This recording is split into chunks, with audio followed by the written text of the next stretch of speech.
Dr. Santos, a question for you. Can you help us debunk the naysayers here on happiness?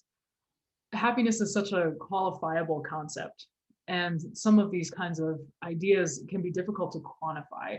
So, how scientifically speaking does one measure happiness? How is that possible? Yeah, I mean, this is a great question. Actually, something I worried about a lot when I first got into this field. Like my day job is studying animals and animal behavior, and so I'm used to these very rigorous methods, and we track hormones and we do lots of like with things with like science, right? When you turn to the study of happiness, what you realize is that we don't have great scientific measures of happiness. I kind of wish we had a little thermometer for happiness. We could put it in someone's mouth and be like, "Whoop, you're this happy," but we don't have such an instrument, right? And that means that much of the scientific work relies on people's self report. Self report is basically I ask you, how happy are you feeling? And you tell me, right? And so that can feel a little, loosey goosey. My students sometimes say it seems like a BuzzFeed quiz or something kind of silly like that. But the research suggests that it's much more rigorous than it might seem at first glance. Those self-report data seem to correlate with all kinds of slightly more rigorous measures. So in cases where we do have sort of hormonal assays for things like stress and so on, your self-report seems to correlate with that. Your self-report seems to correlate with more detailed kinds of analyses like I can do. Like if I took all your social media posts for a whole year and I did some machine learning to pull out positivity, your rating of how satisfied are you with your life would correlate with all the emotions you expressed over time. You can do that with people's memoirs too. These kinds of self-report measures also seem to correlate with detailed familial and friend interviews. So I bring your friend in and I interview them for 3 hours about your life. Your quickie, nerdy self-report measure will correlate with that. So the research really suggests that even though it seems like a kind of fluffy measure, it's reaching stuff that we really care about. It's a valid measure, and that it's kind of tapping into the things that are, we really want it to tap into.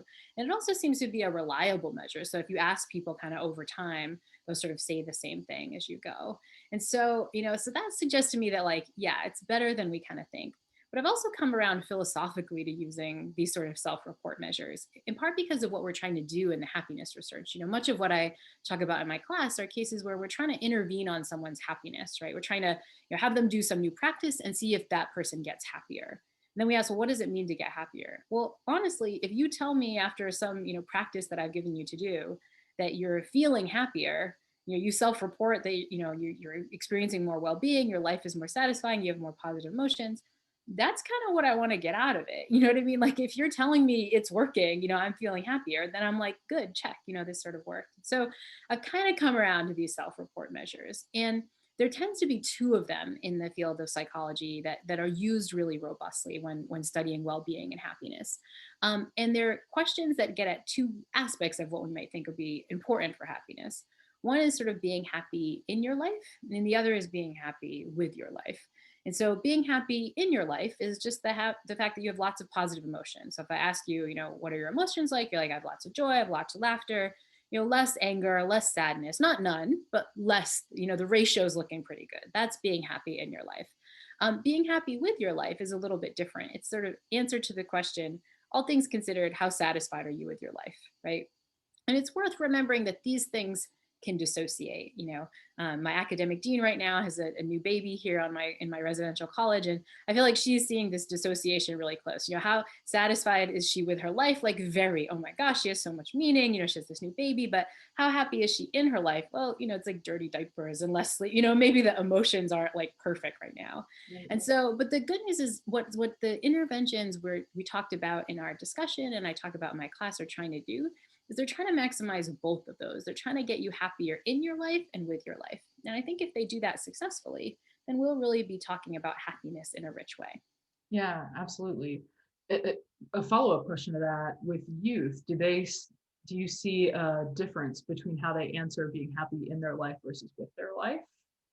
Yeah, I mean, I think even in cases with youth, you might see those dissociations, right? I think, like studying for your AP exams, right? Might not be a period when you're feeling happy with your life, it can be a little stressful, but it's meaningful work, right? You're doing something really good. Same thing with volunteering, right? If you go on a youth group volunteer things, build houses for people who are in need, right? Like that might not, in the moment be fun, but it might feel really meaningful.